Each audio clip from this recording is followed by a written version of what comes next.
Nasihatnya tunggu aja. Kita tidak boleh lancang kepada orang-orang yang kita katakan penguasa, apalagi terhadap orang yang sudah dikenal berilmu. Masa mau lancang-lancangan mengatakan dengan ucapan-ucapan yang kurang ajar dalam keadaan belum ada keterangan dari para ulama.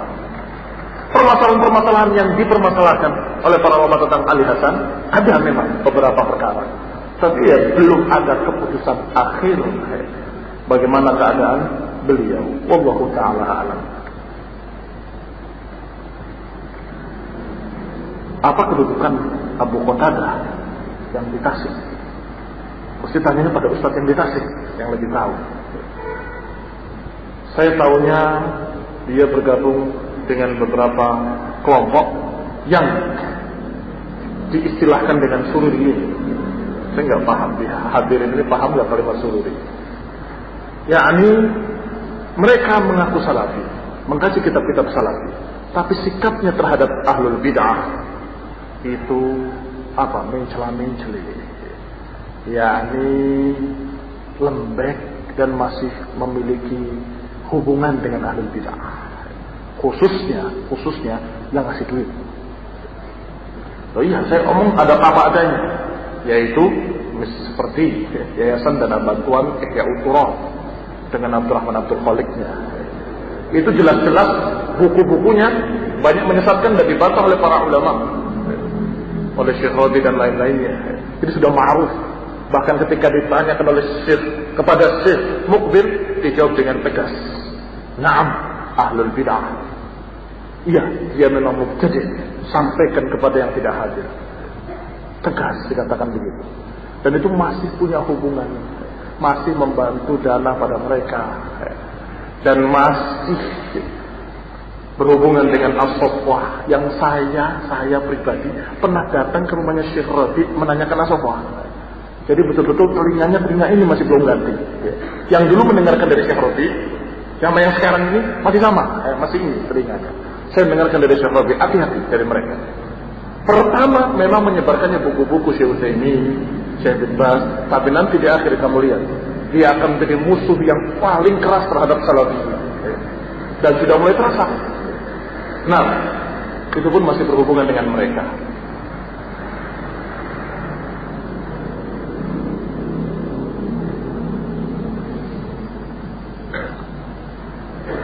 Apabila kita mengetahui persembunyian teroris yang sedang dicari oleh pemerintah, bolehkah kita melaporkan kepada pemerintah atau kita diamkan? Laporkan kepada pemerintah. Kamu dapat 2 pahala atau 3 pahala. Pahala pertama taat pada penguasa. Taat kedua, kamu memadamkan gerakan mereka, gerakan yang menyesatkan. Yang ketiga, kamu mengamankan kaum muslimin. Nah, wallahu ta'ala a'lam. Dalam kitab Adab Az-Zifaf, Syekh Al-Albani menetapkan haramnya perhiasan emas yang melingkar bagi kaum wanita berupa kalung, gelang, cincin. Mohon penjelasannya, adakah perhiasan dari emas yang masih boleh dipakai demikian? Karena beliau membawakan hadis yang beliau anggap sahih. Ketika seorang memakai gelang emas, maka Rasulullah SAW mengatakan pada orang tuanya, kalau kamu suka untuk anakmu dililitkan dengan api neraka, maka lilitlah dengan emas. Jadi ini dianggap oleh beliau rahimahullah berarti emas yang melingkar tidak boleh. Tapi tuduhan orang yang mengatakan Syekh Albani mengharamkan emas dibantah oleh murid-muridnya. 3, Syekh Albani tidak mengharamkan emas untuk wanita. Yang tidak boleh yang melingkar. Sehingga kalau tidak melingkar, misalnya rantai kalungnya perak, bandulnya emas, boleh. Atau yang melingkar di cincin ini adalah perak, terus atasnya emas, itu boleh. Jadi tidak boleh yang melingkar. Ini pendapat beliau. Tapi saya masih cenderung kepada pendapatnya Syekh bin Baz yang menyatakan bahwa ancaman-ancaman tadi yang belum dikeluarkan zakatnya. Karena ada hadis lain yang mengatakan, apakah kamu sudah mengeluarkan zakat emas ini, emas anakmu ini? Kau tidak mengatakan belum, maukah kamu melilitkan api neraka di anakmu? Berarti ada keterangan yang lebih jelas bahwa yang dimaksud adalah yang belum dizakati. Jadi yang diancam untuk dililit api neraka adalah orang yang memakai emas dalam keadaan tidak dizakati emasnya. Wallahu a'lam. Sementara ini, karena kita masih terus belajar, mengkaji. Sementara ini itu pendapat saya, cenderung kepada apa yang dikatakan oleh Syekh bin Baz tentang posisi shaf dalam salat. Satu orang yang datang ketika shaf pertama penuh, shaf kedua penuh, di sebelah manakah dia berdiri? Apakah harus menarik satu orang dari shaf? Kalau dia sendiri di belakang, dilarang. Larangannya keras, tidak boleh sendiri di belakang shaf. Sehingga nunggu, kalau memang kamu lihat ada orang yang sedang wudu, tunggu orang yang wudu itu datang. Atau kalau memang tidak ada lagi, kamu lihat tidak ada, kamu paksakan untuk melihat shaf-shaf yang renggang, seliti masuk di situ. Nah, supaya jangan sholat sendirian di belakang shaf, tidak dibolehkan, haram sholat di belakang shaf sendirian. Dan tidak perlu tarik-tarikan. Nah, nggak perlu narik orang. Imma kamu masuk ke shaf yang ada, dirapat-rapatkan supaya bisa masuk, atau nunggu orang lain.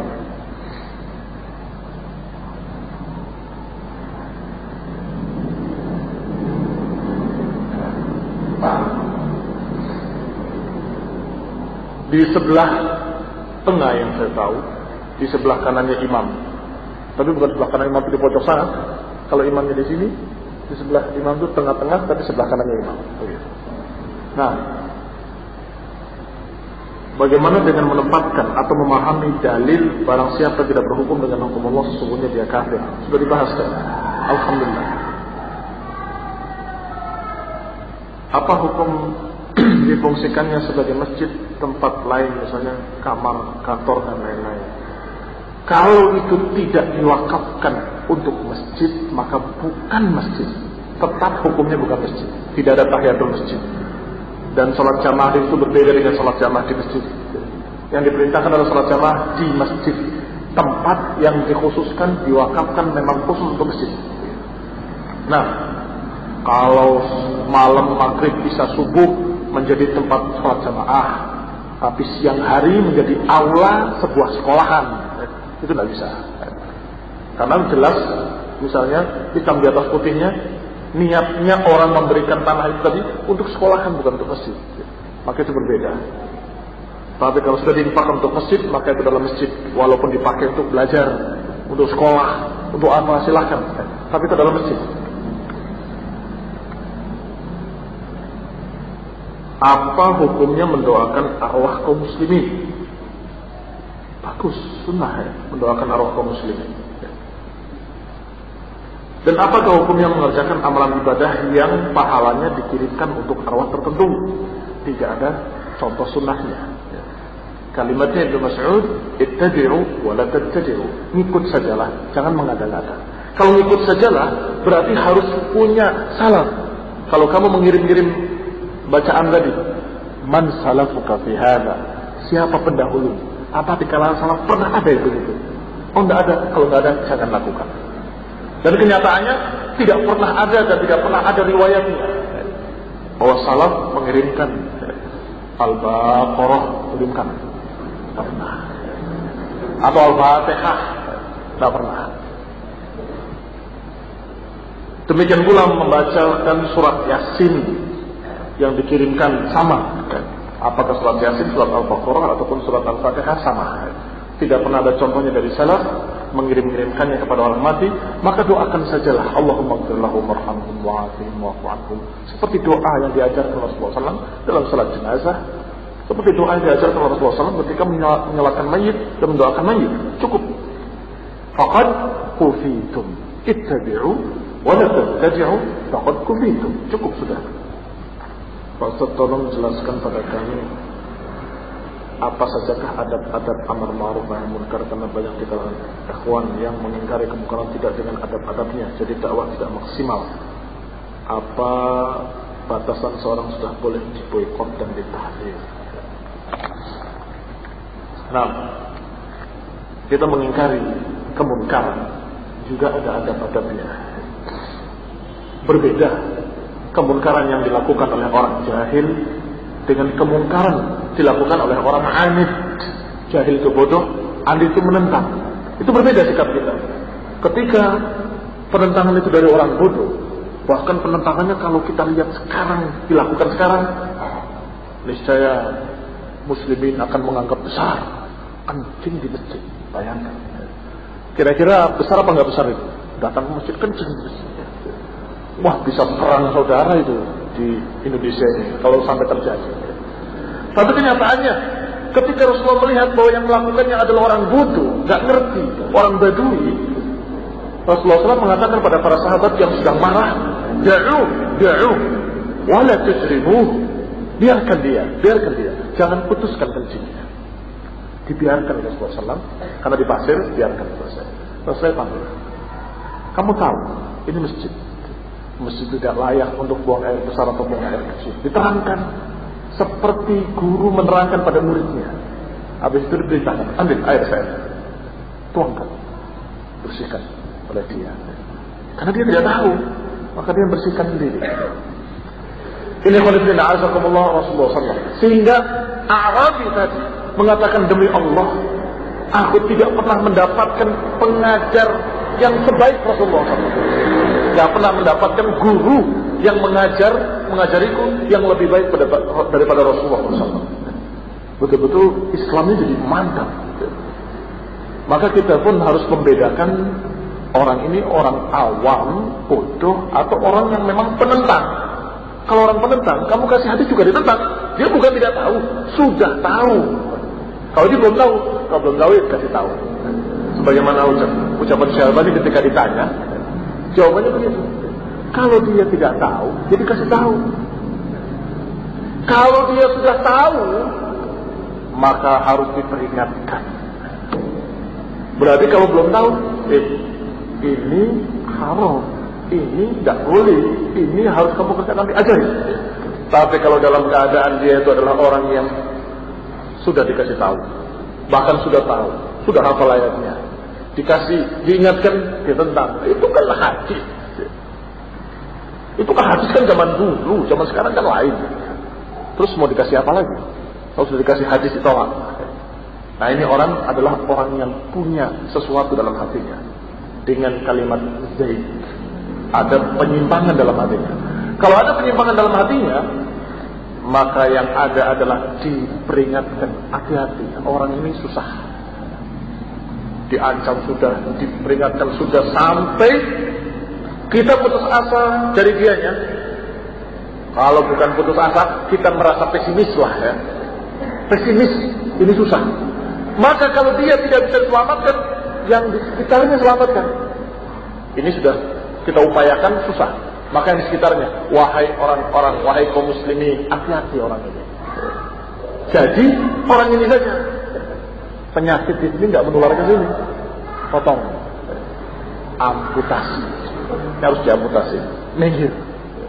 Itu setelah proses dan setelah pembuktian bahwa orang ini memang aneh, musuh sunnah. Sudah jelas terbukti musuh sunnah. Tapi kalau orang-orang awam yang rata-rata kaum muslimin di kampung-kampung awam ya, jangan ngerti apa-apa, kita kasih tahu, kasihan.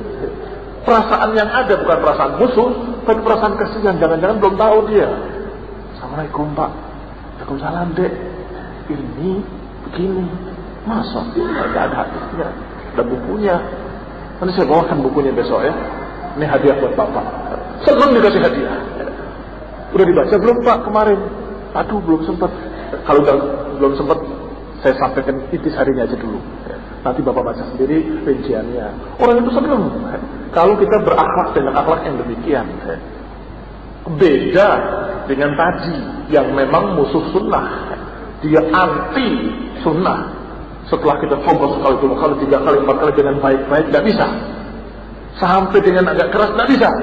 Sampai diupayakan dengan orang lain yang dekat dengan dia, susah.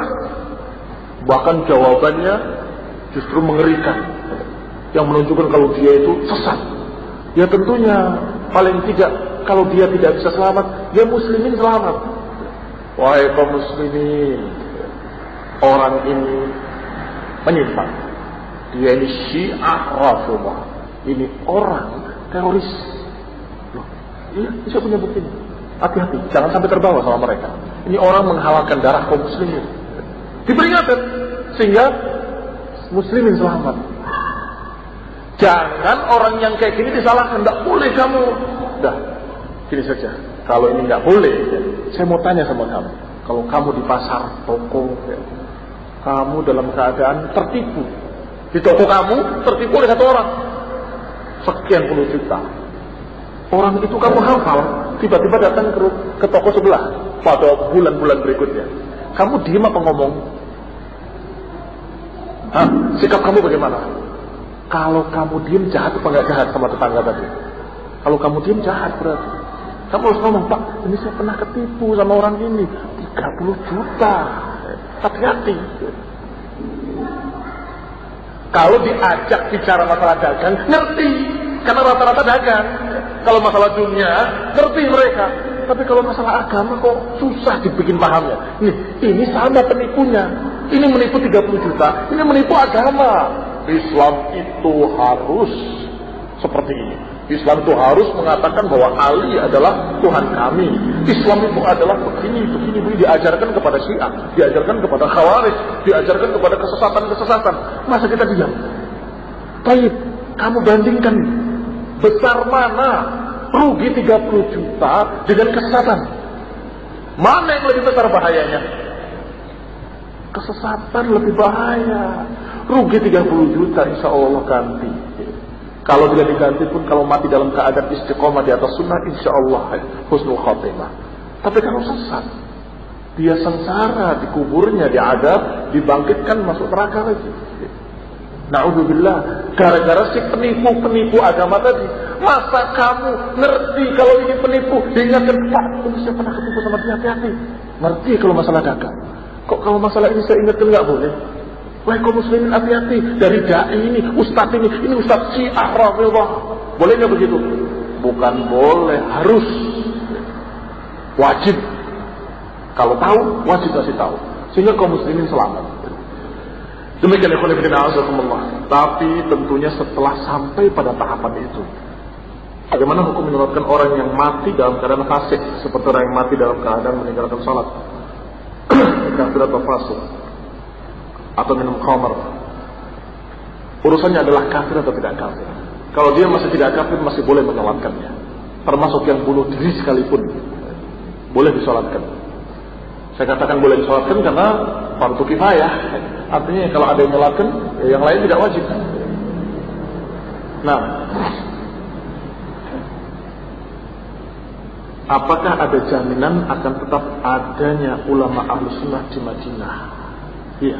Bahkan diberitakan akhir zaman nanti manusia atau kaum mukminin yang terbaik ada di Madinah atau dari Madinah dan dari Aden nanti yang melawan Dajjal. Sama pertanyaannya, orang yang mati dalam keadaan tidak pernah sholat. Tergantung, tidak pernah sholatnya apakah dia dalam keadaan meyakini sesuatu keyakinan kufur, ya berarti dia kafir. Ini keyakinan kafir, apakah dia sudah murtad misalnya, masuk agama kejawen atau ingkar sunnah, maka dia kafir, tidak disolatkan. Tapi kalau takasulan, pendapat Syaikhani masih tetap muslim, boleh disolatkan. Subhanakallah alhamdulillah, la ilaha illa anta, astaghfiruka wa atubu ilaik. Jazakumullahu khairan. Wassalamualaikum warahmatullahi wabarakatuh.